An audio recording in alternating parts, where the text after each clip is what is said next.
The sound of knocking echoed through the quiet house. Your mom wiped her hands on her apron and walked to the door, unaware of the storm that had been brewing between you and 𝐸𝐞𝐧 all evening. She opened it with a polite smile, only for it to falter when she saw the tall figure standing on the porch.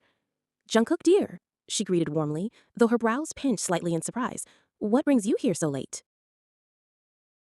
Mom, is 𝐲𝐻𝐜 home?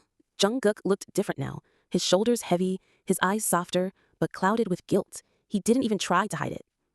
You curled on the couch, staring blankly at the TV without really seeing anything. Your chest tightened the moment you heard his voice. When you finally faced him, he stepped closer, his voice quiet, almost pleading. 𝐲𝐻𝐜, I shouldn't have. I lost control. I was jealous, but it's no excuse. I came here because... You cut him off, folding your arms tight across your chest. I don't want to hear it. He froze. 𝐲𝐻𝐜, but you shook your head, your voice firm, even as it trembled. Not tonight. I don't want apologies. I don't want excuses. Just leave. The rejection hit him harder than your earlier words. His lips parted, but nothing came out. For a man who always knew what to say, the silence was almost shocking. Your mom glanced between you both, awkward and confused, before quietly retreating to the kitchen, leaving the tension to crackle in the air. Unbelievable. 𝐸𝐸𝐾's voice still rang in your ears as you stormed out of his apartment, the memory of his scolding burning like acid. It was supposed to be just a fun evening, cheering for an old classmate at a basketball match. But 𝐸𝐸𝐾 had seen red the moment your voice lifted louder than the crowd, your smile a little too bright when your old crush scored a point. You don't even realize what you do to me, he'd spat, jaw tight, fists curled against his knees. Standing there, screaming his name like you used to in high school, do you have any idea how that feels?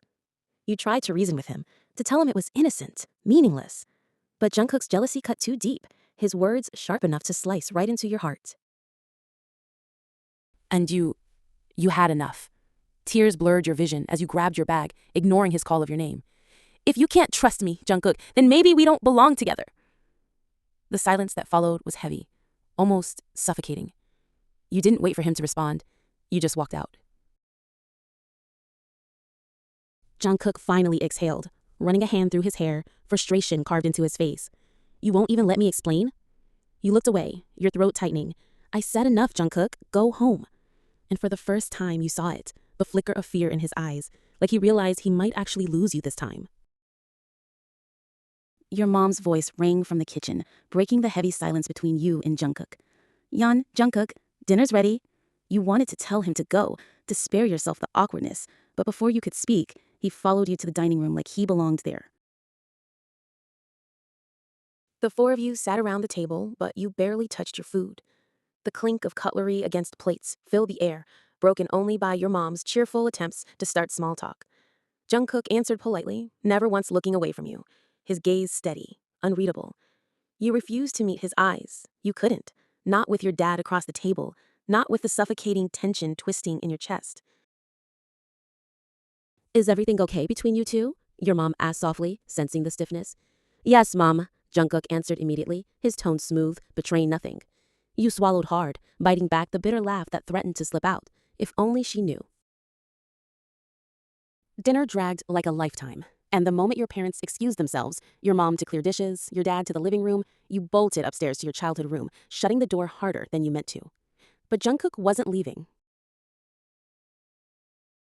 Moments later, the door creaked open, and there he was, filling the frame with his tall, broad figure. Your back hit the edge of your bed as 𝐸𝐸𝐾's hand slammed against the wall beside your head, trapping you there. His jaw was clenched, his eyes burning with frustration and desperation. 𝐲𝐻𝐜, he said, voice low and raw. You can hate me all you want, but don't ever think I'll let you go over something so stupid.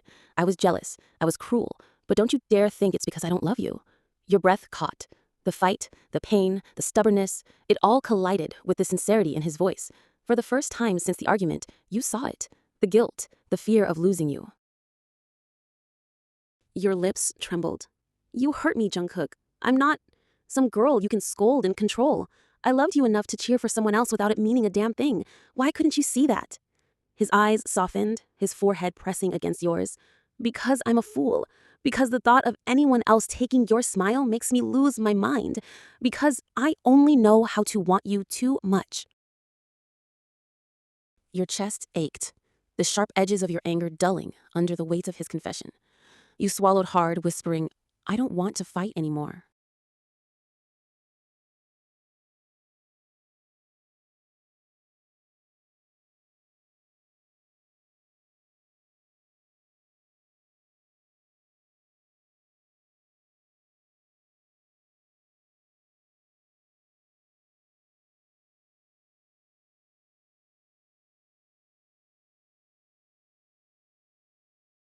Downstairs, muffled through the floor, your father's steady tone drifted up. "We should tell 𝐲𝐻𝐿 about her cousin's wedding next month. She'll need to be there." Your mother hummed in agreement, footsteps shuffling as she started up the stairs.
Downstairs, your father glanced up. "Did you tell 𝐲𝐻𝐿 about the wedding?" Your mother laughed softly, brushing him off as she sat beside him. "No, she's resting. I'll tell her in the morning." Her heart was still fluttering, the sounds of your muffled cries echoing faintly in her memory.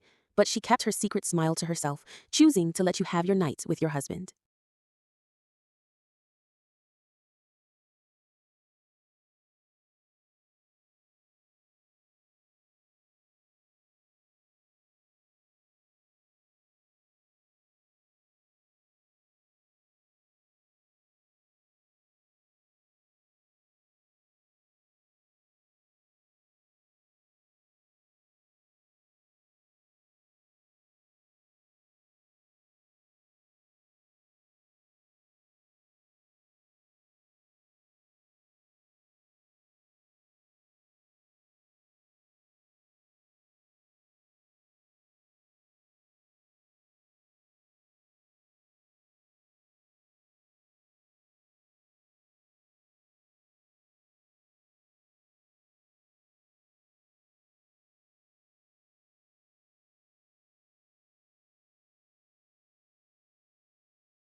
The house was still, the air heavy with the kind of silence that only came in the earliest hours of morning. The sky outside the window was painted in pale gray blue, a hint of dawn creeping in. You moved quietly in the kitchen, whisking eggs in a bowl, careful not to make too much noise. The last thing you wanted was your parents asking why you and Jungkook were up so early. Suddenly, you felt a press against your back. Strong arms slid around your waist, pulling you into a chest you knew instantly. "Jungkook?" you whispered, startled but melting at the same time. "You're supposed to be sleeping." His chin rested against your shoulder, his hair still messy from the night before, his voice deep and rough with sleep. "How could I sleep when you weren't there?" he murmured, hugging you tighter. "Do you know how crazy you drive me, baby?" Your cheeks warmed. "Someone's going to see us." He only chuckled lowly, lips brushing the side of your neck. "Let them. I don't care anymore." The whisk in your hand stilled as you leaned back into him, his steady heartbeat pressing into your spine. For a moment, the world outside didn't exist, just the quiet sizzle of the pan heating on the stove and his arms locking you safely in place. "You'll burn breakfast if you don't let me go," you whispered, though you made no move to pull away. Then we'll eat burnt eggs together, he said simply, kissing your temple. And in that moment, with his warmth at your back and the quiet dawn around you, it almost felt like home was wherever he stood.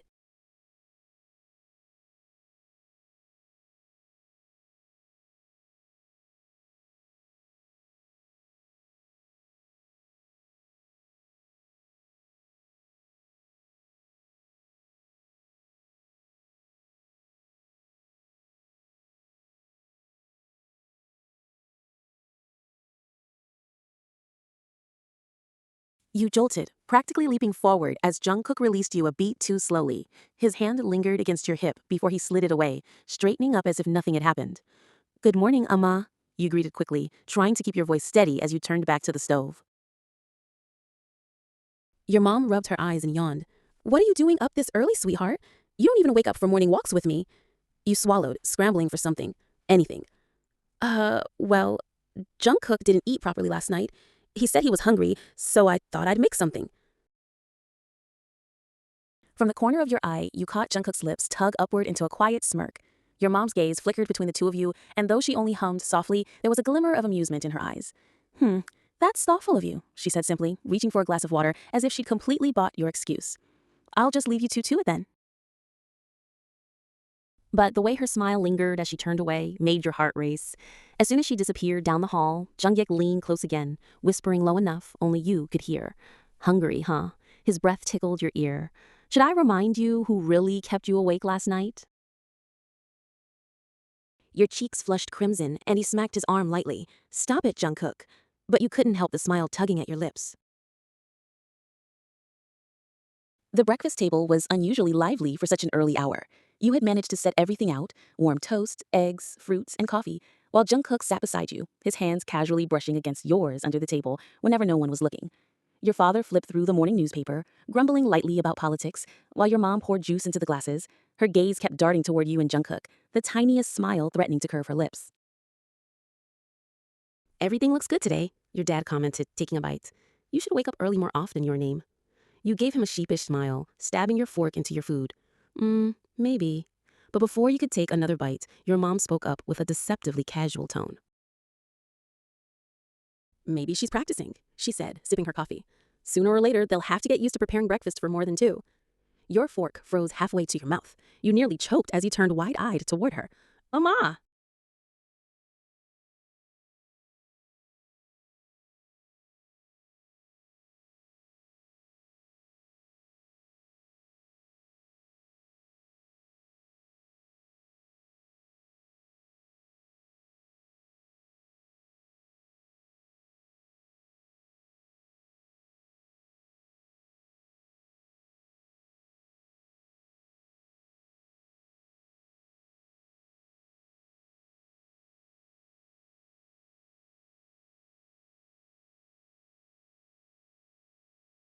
You understand when the time comes, your mom replied with a knowing smile, brushing him off. You bury your face in your hands, wishing the ground would swallow you whole, while Jungkook simply leaned back in his chair, looking smug, like he had already claimed you in every way. The rest of breakfast went by in a blur, your face still flushed as you avoided your mother's knowing smile and Jungkook's infuriatingly smug looks. When it was finally time to leave, Jungkook stood up politely, thanking your parents for the meal. He slipped his hand into yours as you both walked toward the door. Take care, your mom called after you, her tone light, though you caught the little curve of her lips. Your dad only gave a wave, still completely unaware. The cool morning air hit your cheeks as you stepped outside, the world quiet except for the sound of Jungkook's car unlocking. He glanced at you, a softness in his eyes that hadn't been there during your argument the day before. You're coming home with me, he said gently, not as a command, but as a promise. You sighed, finally giving in, letting him guide you into the car. The ride was silent but comfortable, his hand resting on your thigh the whole time, as though he was afraid you might slip away again. When you reached your place, he turned the engine off but didn't get out right away. Instead, he looked at you with that half smile that always melted your anger no matter how hard you tried to resist. Tonight, he said, his voice low, intimate. You and me. No parents, no arguments. Just us. We're going on a date. Your lips parted in surprise. A date? He leaned closer, brushing nose against cheek, his breath warm. Yeah, and I'm not taking no for an answer. You rolled your eyes, but the corners of your mouth betrayed you, curving upward. Fine, but you'd better make it worth it. Jungkook smirked, kissing your temple before starting the car again. Trust me, baby, I will. And just like that, the chapter ended, not with arguments or embarrassment, but with the quiet promise of a night just for the two of you.